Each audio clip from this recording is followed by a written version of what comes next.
Testando, testando, testando.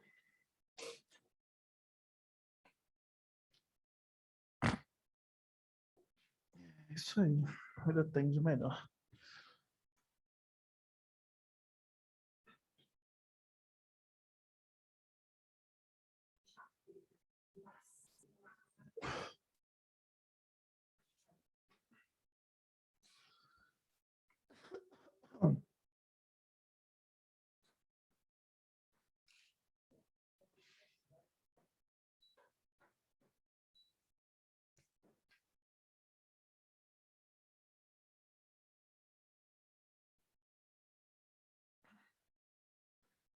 E aí, gente, quem não voltou, levanta a mão, por favor.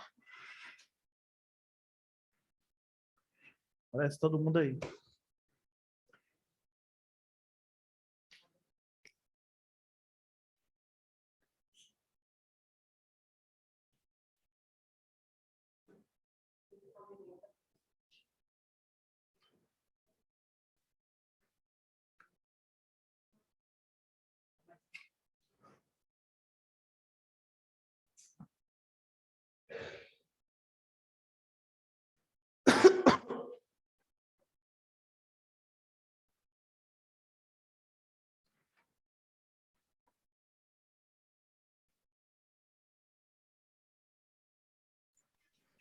Tem uma pessoa no chat falando que não está te ouvindo, professor. A Jéssica. Fala um pouco Mas mais eu alto, tô... que eu não estou escutando, não. A Jéssica está no chat falando que não consegue te ouvir.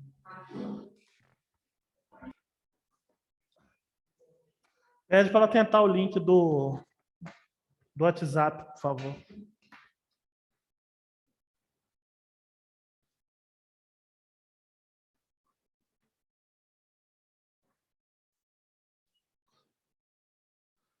Ararararara.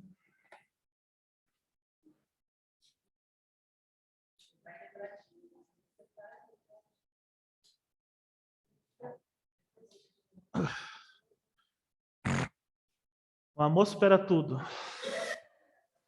Agora já falar de AIDS, o amor supera tudo. Pessoal, nossa, eu te amo tanto, como te passei AIDS? O amor supera tudo.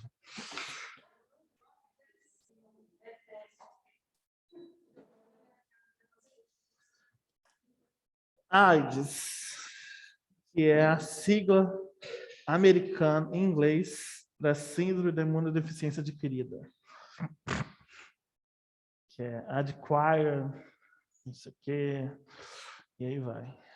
Acquired Immunodeficiency Disease. Isso, qual que é esse mesmo? É o quê?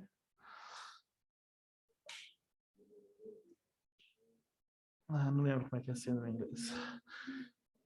Então, constitui-se como um dos grandes desafios que a gente enfrenta hoje na saúde. Espalhou-se no mundo com rapidez considerável, causando a morte de muitas pessoas de forma lenta, sofrida, né? E os profissionais de saúde não estavam preparados e foram pegos de surpresa. Isso acontece muito, não só com a AIDS, também aconteceu com a hepatite. Foi uma coisa horrorosa também, porque o pessoal não fazia exame. Muita gente pegou hepatite através de exame de sangue. Exame de sangue não, transfusão de sangue, cirurgia, que aí a pessoa transfundia, porque a gente ainda não sabia o que era hepatite C. Então não tinha como pegar ela num exame se você não sabia o que era ainda. Oi? Pega o quê? É mais raro, mas pode pegar. Verdade, essas coisas, assim, todas que são passadas por sangue, é mais raro pegar na manicure e tal, porque a quantidade de sangue é muito pequena. E a quantidade que está te picando também é pequena, não está te enfiando na agulha, está só te picando por fora. O que acontece mais é você pegar a infecção de pele que a outra pessoa tinha, aí isso é mais fácil. Que a bactéria direto na pele, pele com pele. Não, não é mito, pode acontecer. Estou falando que é raro, raríssimo. A AIDS se tornou um evento tão sério, epidemiologicamente falando, que saiu da esfera da saúde para se tornar uma doença sob responsabilidade de toda a sociedade, passando também a envolver diversas disciplinas por todos os campos da ciência. Nesse sentido, os profissionais, né, se viram instigados a fazer profundas reflexões também no campo da ética e dos direitos humanos, no sentido da AIDS, provocando debates, levando a classe de saúde, a classe dos profissionais de saúde a se posicionar perante a sociedade. Então, até os dias de hoje, os profissionais de saúde continuam se deparando com questões éticas,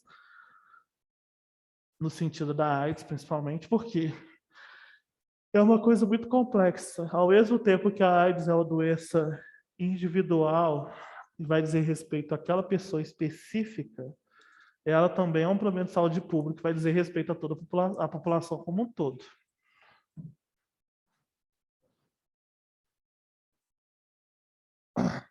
Rosenthal, que é o autor que está seguindo aqui, vai afirmar que o advento da AIDS provocou aumento de posturas discriminatórias contra alguns grupos sociais identificados na época como suscetíveis à AIDS, principalmente a população LGBTQI+, que na época era considerada grupo de risco, mas hoje em dia a gente sabe. E aí muita gente associou o grupo de risco com só eles podem pegar essa doença, como uma doença de gay, uma doença de homossexual, o que é uma mentira, né?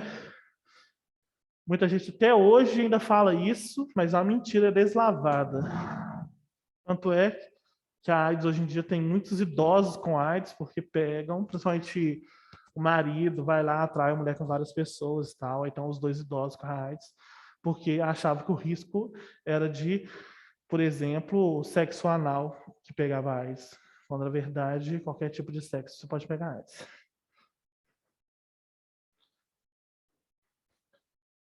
Então essas posturas, na verdade, elas traduzem mais uma intolerância experimentada em face de comportamentos que se consideram indesejáveis. Então, na verdade, é o que eu já canso de falar aqui. Primeiro é o preconceito que já acontece, e depois você dá motivos para esse preconceito. Então, falar, na verdade, não é que eu não goste, não é que eu acho errado a pessoa fazer isso, é que vai fazer ela ficar doente, vai espalhar uma doença para a sociedade, entendeu? Isso é uma mentira. Então, nesse sentido, o que se deseja combater não é a doença, e sim um comportamento que, entre aspas, aquelas pessoas falam que vai ser causado por essa doença. Então, esse autor ele vai preconizar que os profissionais de saúde devem ter, para com o paciente portador de HIV, tá? Aqui não é a terminologia que a gente usa não é muito essa, infectado pelo vírus da AIDS. O vírus é o HIV. Ele pode causar AIDS ou não. A AIDS é a doença.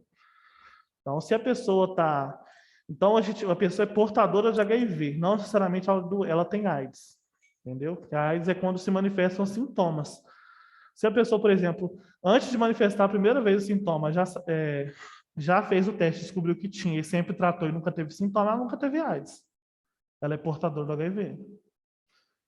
E se ela manifestou o sintoma naquele momento, ela tem AIDS naquele momento, depois ela não tem mais. Que a AIDS é a síndrome da imunodeficiência humana. Então, os sintomas causados pelo vírus naquele momento. Então, nós vamos falar a partir de agora se é portador de HIV.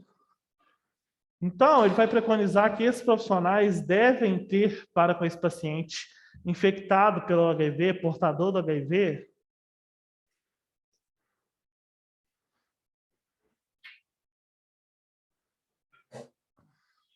respeito e consideração de modo que se possa obter uma situação favorável ao encaminhamento adequado às alternativas e abordagem dos problemas advindos dessa doença.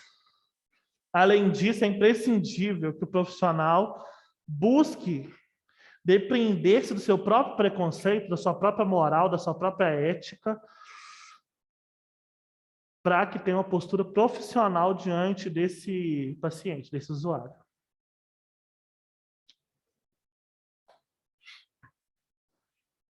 Nesse sentido, a questão ética vai apresentar principalmente duas vertentes.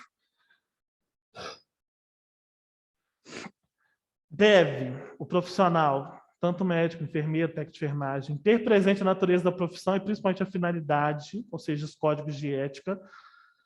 Deve buscar a mais ampla informação possível acerca daquilo que ele vai cuidar, não só fundamentado cientificamente sua conduta, mas tendo em vista também que conhecimento é caminho para a eliminação do preconceito. Ou seja, ele deve saber o máximo possível sobre a doença, sobre a situação social das pessoas que têm essa doença, que são portadores desse vírus, dessa malésia. Então, ele deve investigar o máximo possível, ter uma ciência em alta conta nesse sentido, para que, além dele ter mais ferramentas para cuidar dessa pessoa, ele não, vocês, né? Vocês, todos nós profissionais, também possamos utilizar esse conhecimento para eliminar o preconceito das nossas ações. Sempre temos ciência de que algum preconceito a gente tem. Então, a partir desse ponto, a gente consegue combater esse preconceito. Entendeu? Se você chegar lá achando que não tem preconceito nenhum, que você é imune ao preconceito, muito provavelmente você vai estar cego para qualquer atitude preconceituosa que você tenha. A segunda vertente, isso que eu já falei, né? A enfermagem está a serviço da saúde do ser humano, da coletividade, devendo ser exercida isenta de qualquer discriminação. Isso também está no nosso código de ética. O alvo do cuidado, no caso aqui, é o paciente.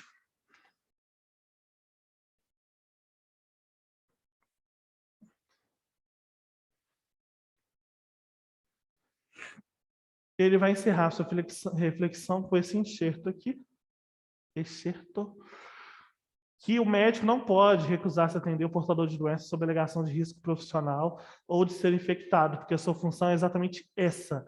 O mesmo ocorre com o pessoal da área médica, aqui já está a gente, né, da área da saúde, e com o hospital.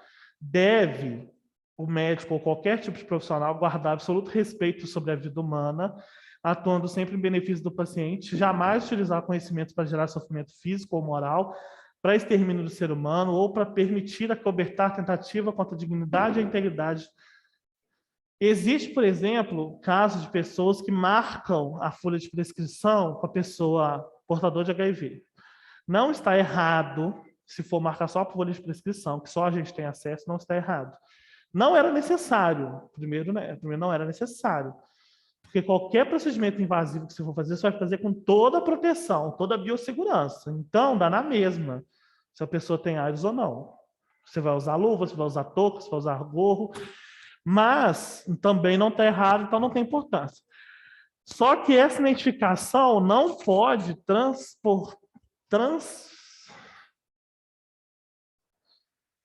essa identificação não pode transpassar aquela que só nós, profissionais, temos acesso.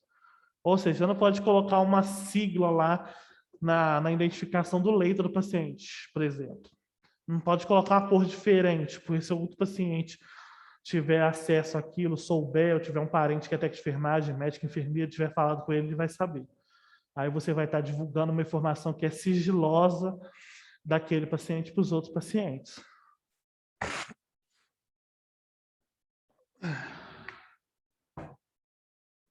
Então, vamos lá. A internet, ela muda cada vez mais o comportamento ético das empresas, né? E com muita velocidade. Então, a gente tem que tomar cuidado, porque quando a gente está fazendo uso dessa ferramenta, pode-se dar divulgações de informações do paciente com as quais a gente não queria que acontecesse. Né? Presta atenção nisso. A ética virtual, que a gente vai falar agora rapidamente, é principalmente a coisa da foto. Nossa, a coisa da foto é complicada. A coisa da foto. O pessoal tem mania de tirar foto. Ah, eu estou cuidando, olha que legal. Estou fazendo esse procedimento. Tomar muito cuidado com isso. Por quê? Porque é proibido tirar fotos de paciente em qualquer tipo de situação sem que ele autorize. Entendeu? E nem o conselho deixa claro que tipo de autorização é essa que ele está pedindo. Entendeu? Ele só fala não, que não autoriza. Ponto.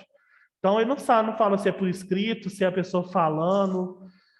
Então, tomem cuidado com isso. Se possível, evitem o máximo possível. Não tem necessidade.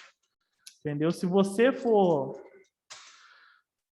tirar uma foto, por exemplo, de uma ação que você está fazendo na unidade, por exemplo, uma ação preventiva, educativa, sei lá, para todos os pacientes ali, os usuários da unidade básica de saúde, por exemplo, você tira foto de longe, que não vai focar em ninguém especificamente, aí tudo bem.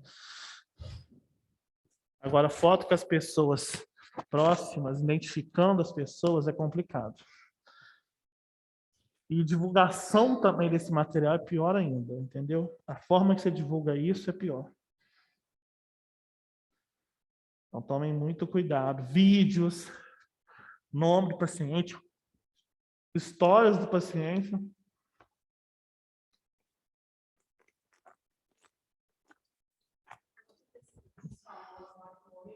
Isso.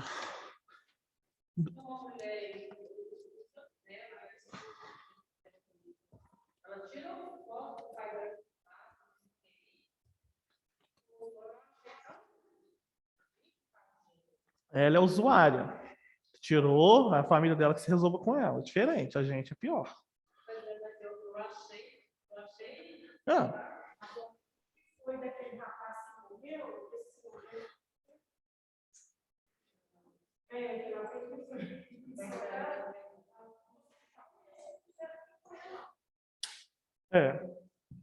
Então, não é bom, tá? Você conta uma história na internet, por exemplo, fala o nome do hospital, do seu setor.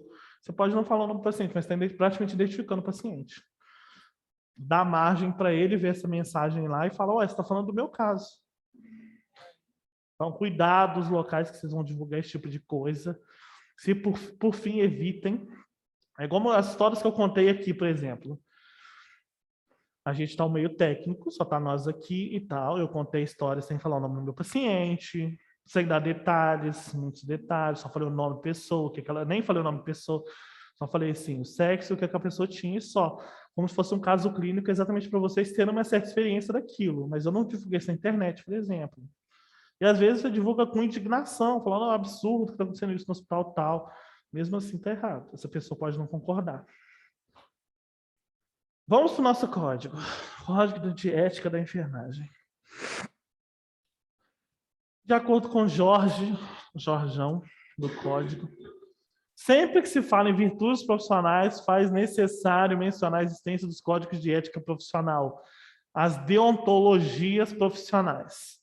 Lembrem desse termo, porque tem gente que vai usar esse termo, e vocês têm que saber que esse termo é a mesma coisa que ética profissional. Deontologia. As relações de valor entre, então, o ideal moral e os mais variados campos da conduta humana reúnem-se enquanto instrumento regulador. O ideal moral aqui é, novamente, aquilo que eu falei. É um valor que foi colocado numa hierarquia, está mais alto que outros valores, tá? Então, quando ele fala ideal moral, ele quer dizer isso, um valor que a sociedade considera importante, nós vamos colocar aqui. Nesse sentido, dá-se o código de ética, no caso, nosso código de ética, o CE, como uma espécie de contrato de classe assumido pelos órgãos de fiscalização para o exercício de cada profissão. Lembra que eu falei que a gente vota no conselho, não sei o quê, para o código de ética? Esse é tipo um contrato. Você, através dessa votação, dessa participação, você está assumindo de participar daquele código de ética.